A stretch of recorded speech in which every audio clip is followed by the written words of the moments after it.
Alors, bonjour mes chers amis et bienvenue dans cette nouvelle vidéo. Donc, nous allons regarder ensemble la résolution de cette équation trigonométrique.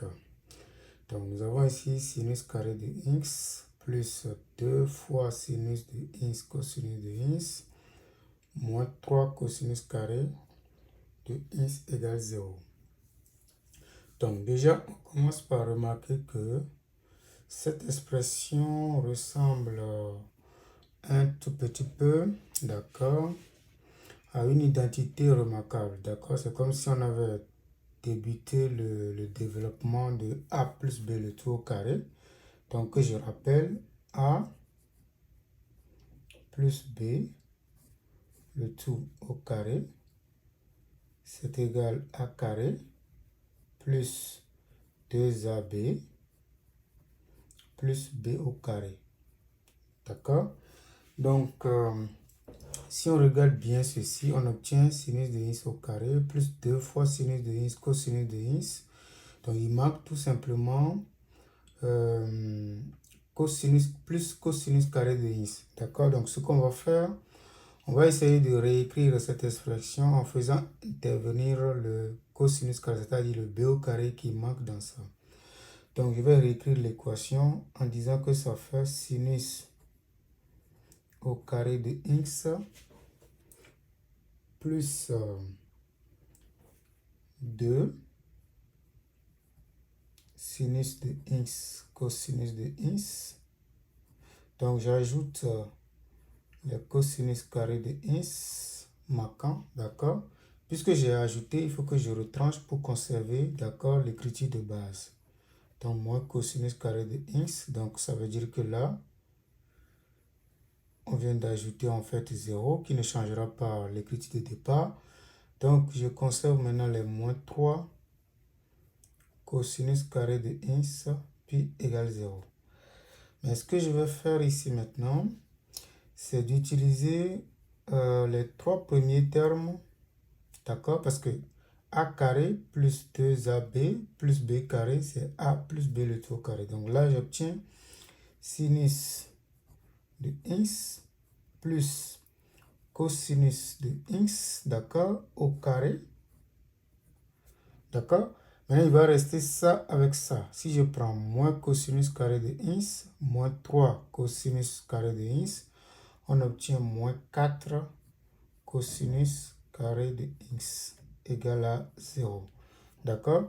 Donc, on peut remarquer que ici nous avons une identité remarquable. Donc, ceci, on peut regarder ça comme un certain a au carré moins un certain b au carré. Que je rappelle tout de suite, ça fait a moins b facteur de a plus b.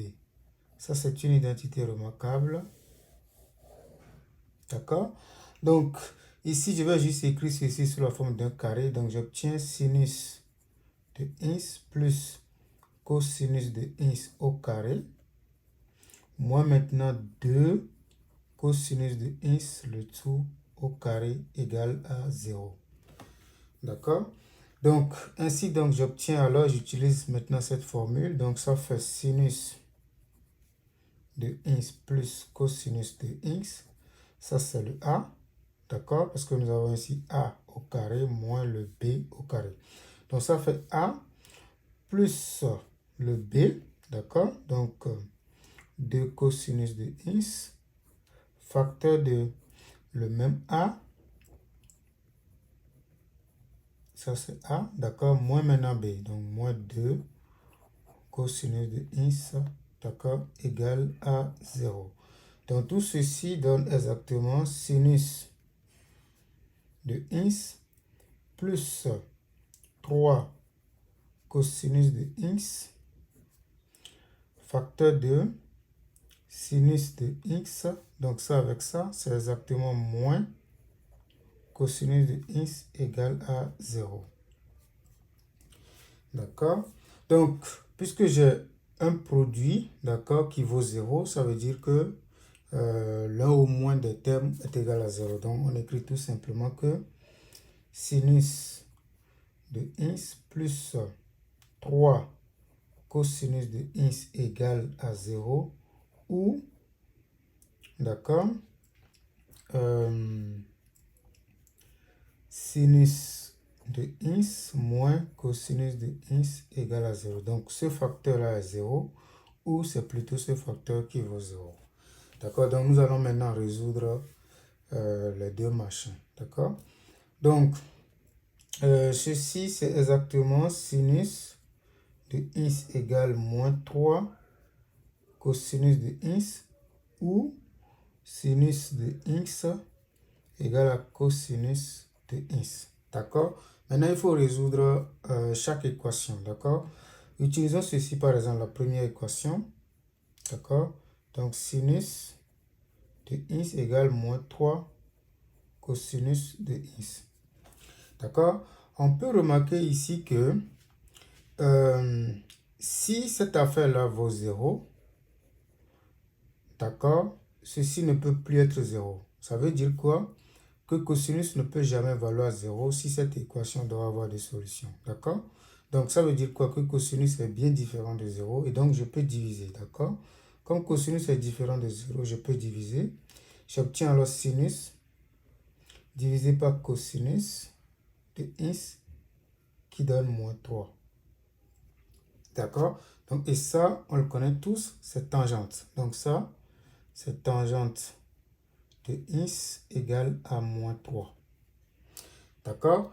Et donc, on sait tous que si tangente de A, tangente de ins égale à B, on peut résoudre cette équation facilement en cherchant juste à écrire, en écrivant juste le B sous la forme de tangente de quelque chose, d'accord?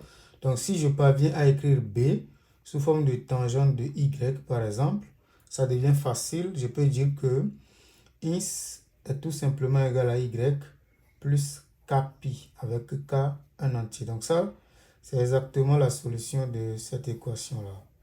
Donc, on va écrire le moins 3, d'accord, sous forme de tangente de quelque chose. Mais comme il n'y a pas exactement une valeur, on va utiliser juste l'arc tangente, d'accord? Ça veut tout simplement dire que tangente de ins est égal à tangente de arc tangente. Arc tangente, c'est exactement tangente moins 1 en fait, d'accord? Donc ça fait arc tangente de moins 3.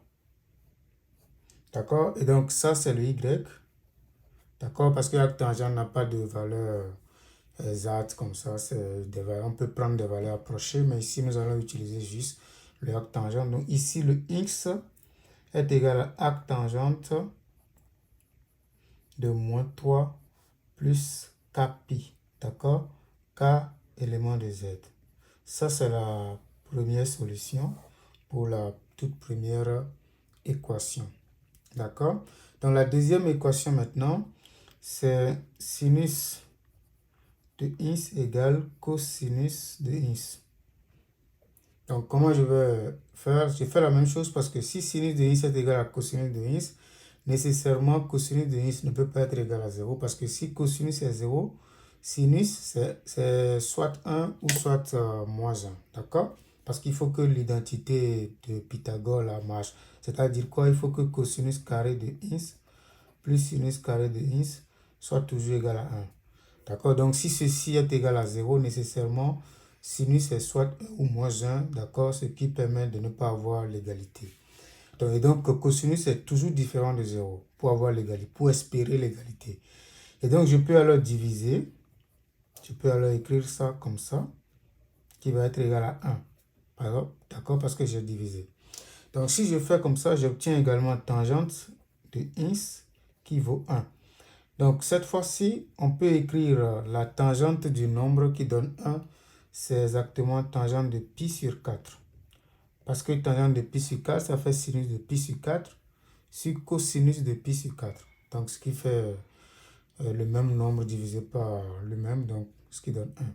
Donc, ça, on applique directement la formule. Ça veut dire que le ins est égal à pi sur 4 plus kpi. Donc, comme j'ai déjà utilisé k, je peux utiliser k' ici, fois pi, avec k' élément de z.